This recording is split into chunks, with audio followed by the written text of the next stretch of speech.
Assalamualaikum warahmatullahi wabarakatuh. Kami dari kelompok 7 akan mempresentasikan hasil kerja kami dengan tema yaitu metode pembelajaran IoT Competency Based Education dalam menghadapi era Society 5.0. Next. Dengan nama anggota yaitu Abu Bakar, Anissa, Azza, Lutfiah, dan Rifa. Next. Latar belakang yang pertama yaitu elektrifikasi dan digitalisasi merubah cara manusia beraktivitas.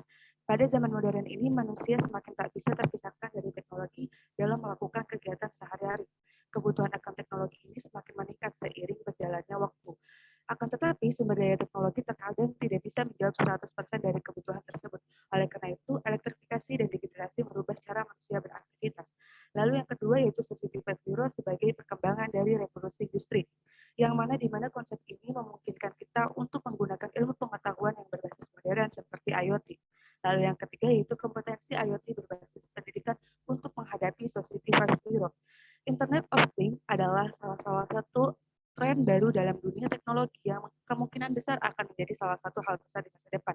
IoT merupakan sebuah konsep yang bertujuan untuk memperluas manfaat dari konektivitas secara terus-menerus.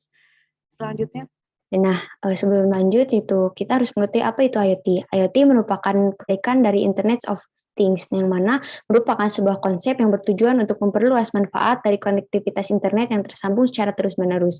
Nah, kemudian IoT dapat menggabungkan antara benda-benda fisik dan virtual melalui eksploitasi data capture dan kemampuan berkomunikasi, serta dapat digunakan untuk pengambilan data dari suatu tempat dengan menggunakan sensor jarak jauh untuk mengendalikan benda lain di suatu tempat. Nah, Internet of Things ini juga menambah objek fisik, biasanya disebut dengan IoT node, yang mana dengan konektivitas internet sehingga mereka dapat mengumpulkan data, berbagi data dengan yang lain node dalam jaringan tanpa campur tangan manusia.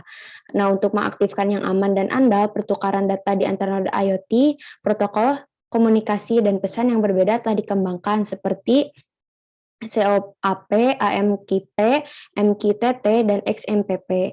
Selanjutnya adalah e-learning. Nah, dalam bidang pendidikan tentunya sudah menjadi keperluan bagi guru untuk beradaptasi dengan perubahan.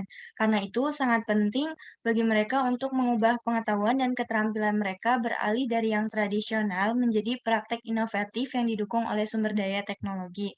Pada bidang pendidikan online dan jarak jauh, materi telah diubah ke dalam bentuk elektronik seperti file berformat PDF dan semacamnya.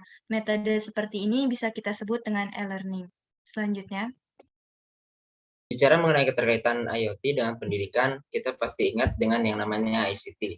Nah, ICT ini juga telah banyak memberikan dampak positif, terutama pada bidang pendidikan, terkhusus dalam peningkatan kualitas dan kuantitas proses belajar mengajar. Maka dari itu, dalam Internet of Things akan lebih dipermudah dengan kemajuan yang terjadi dalam teknologi dan telekomunikasi. Internet of Things ini dapat diaplikasikan dalam mendukung proses pembelajaran dengan mengoptimalkan komunikasi dan interaktivitas, baik antar manusia dengan manusia, manusia dengan benda, maupun benda dengan benda. Kemudian di antara potensi aplikasi Internet of Things untuk meningkatkan kualitas pembelajaran dan pendidikan adalah bidang mobile learning, smart object, gamification, dan virtual world. Dengan konsep Internet of Things, implementasi mobile learning akan memiliki kemampuan yang lebih baik dalam melakukan interaksi dengan objek pembelajaran kapanpun dan dimanapun.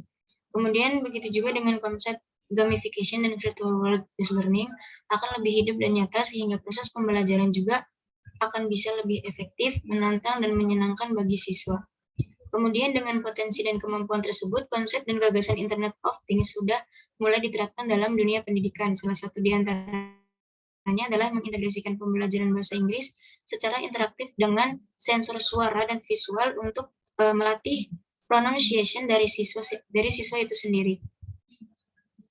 Ya, mungkin cukup sekian dari presentasi dari kelompok kami.